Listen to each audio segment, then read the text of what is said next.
You open the cupboard without deciding to. Your hand is already moving before the thought finishes forming. You are not hungry. You ate an hour ago. There is nothing your body needs in that moment, and some quiet part of you knows it.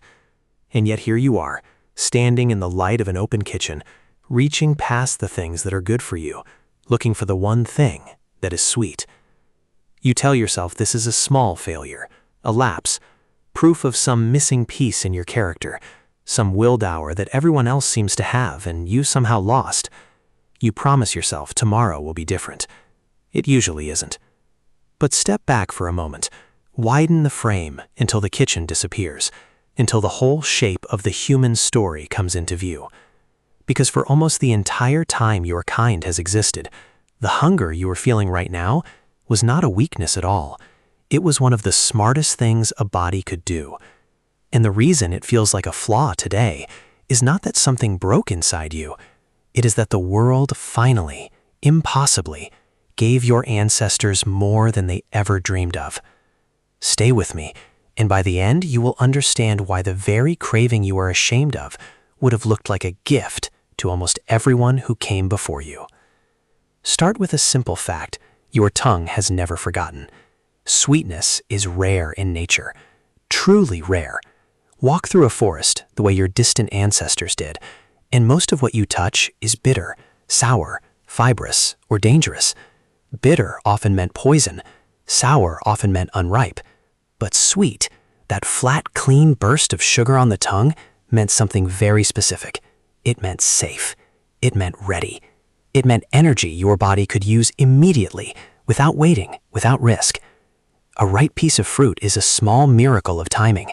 For a few days, it holds more sugar than at any other point in its life. Then it rots, or an animal takes it, and the window closes. Your ancestors were not gathering fruit at their leisure. They were racing other mouths to a resource that vanished. And the ones who felt the strongest pull toward that sweetness, the ones whose brains lit up hardest at the taste, were the ones who ate first, ate most, and carried those extra calories into the next hungry stretch. So your brain did something clever. It made sweetness feel like a reward, not a mild preference, a reward. The same circuitry that pushes you toward warmth, toward rest, toward the people you love, learned to fire when sugar hit your tongue. And it learned this so deeply that you were born already knowing it. A newborn who has tasted nothing, seen nothing, learned nothing, will still calm and turn towards something sweet. That preference is not a habit. It is written underneath habit in a place older than memory. Now hold that image of scarcity, a world where sweetness is a few days of ripe fruit, a rare comb of wild honey guarded by stinging bees, a season that comes and goes. Picture what it took to get it. There are people still alive today who can show you. Among the hadza who forage in the savannas of East Africa, honey is not a treat at the edge of the diet. It is one of the most prized foods there is, ranked at the very top of what people say they want to eat. And getting it is not easy.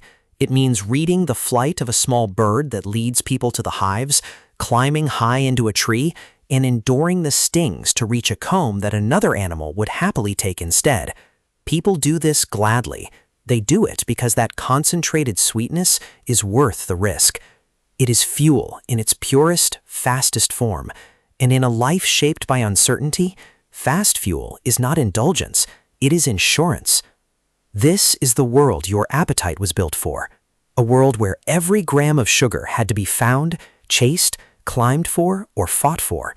A world where the craving was a compass, always pointing you toward the richest thing available, and where following that compass kept you alive. In that world, you could not overeat sweetness, because there was never enough of it to overeat. The limit was not your restraint. The limit was the forest. So your body never bothered to build a break. Think about that for a second. Your appetite for sweetness has a powerful accelerator, a deep, ancient, hardwired pull that says more, get it while it lasts. But it has almost no break, because for millions of years it never needed one. Nothing in your evolutionary past ever sat you in front of unlimited sugar and asked you to stop. Why would your body prepare for a problem that had never once existed? And then, in a stretch of time so short it barely registers against that long history, the problem arrived. The forest that rations sweetness by the season was replaced by shelves that never run dry. The honey you once climbed for is now poured into a bottle. The rare, ripe fruit is now a syrup added to nearly everything you buy, tuned by people whose job is to find the exact point where your ancient reward system fires hardest. The scarcity that your entire appetite was designed around simply ended. And it ended so recently that your body has no idea. Your genes still expect the forest. Your tongue still thinks every sweet thing is a lucky, fleeting find. This is the piece almost no one tells you when they call your craving a failure. You are not weak next to the donut. You are perfectly, beautifully adapted, standing in a world that no longer matches the one you were adapted for. The mismatch is not in you. It is between you and a landscape that changed faster than anybody could. The researcher Daniel Lieberman has spent a career mapping exactly this kind of gap, the space between the bodies you inherited and the world you now live in. And the pattern he describes is the same one playing out in your kitchen. A trait that was once a strength, dropped into a new environment, quietly becomes a struggle. Not because the trait went bad, because the environment moved. So when your hand reaches into the cupboard before you decide to, you are not watching your character fail. You are watching a survival instinct do exactly what it was perfected to do, in the one setting where it finally can't help you. That pull you feel is the same pull that sent someone climbing a tree into a cloud of bees. It is the same signal that made a child turn toward the ripe fruit before the season closed. It kept your line alive through every famine, every lean winter, every stretch when sweetness meant the difference between making it and not. You inherited the appetites of the survivors. Every one of your ancestors, without a single exception, was someone who found enough energy to live long enough to pass life on. The ones who shrugged at sugar, who felt no pull, who wandered past the ripe fruit unmoved, are not in your line. They could not be. The craving you carry is a signature left by everyone who made it. And here is the strange gift hidden inside the shame. That same reward system, the one that seems to betray you at the cupboard, is not only about sugar. It is the whole architecture of wanting. It is what lets you feel the pull of a warm fire, the relief of rest, the ache toward the people you would climb any tree for.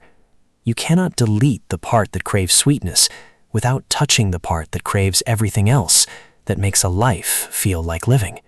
The hunger is not a defect bolted onto you.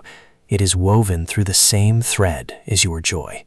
So maybe the kinder thing is not to fight the pull as if it were an enemy that snuck in.